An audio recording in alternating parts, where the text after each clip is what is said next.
Wala ka nang magagawa. Alam na ni Charlene lahat. Sama-sama na sila lahat. Bakit kasi hindi mo na sila pinatay lahat?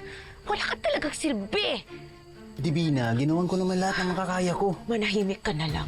Kahit tumakas na lang tayo. No, ayoko. Hindi sila pwede manalo. Wala na tayong kawala. Dahil naukausap na nila yung mga polis. Kailangan natin iligtas yung mga sarili natin. Bakit? Sinabi mo ba kay Charlene kung nasan tayo? Diba naman nakapag-message si Princess sa mga kaibigan niya? Alam na nila. Ibig sabihin nun, kailangan natin mapabilis ang plano ko para kay Princess. Ano pa bang gusto mo? Ang kamatayan ni Princess! Para hindi sila magtagpo ni Charlene. At punishment ko na rin kay Raymond dahil nireject niya ako. Kaya tulungan niyo ako. Tulungan niyo akong ayusin lahat ng kailangan ko para sa plano ko. Ilang oras na lang sisikat na ang araw. Kaya Arnold, ikaw na bahala sa bangka. Siguraduhin mo lahat maayos, ha?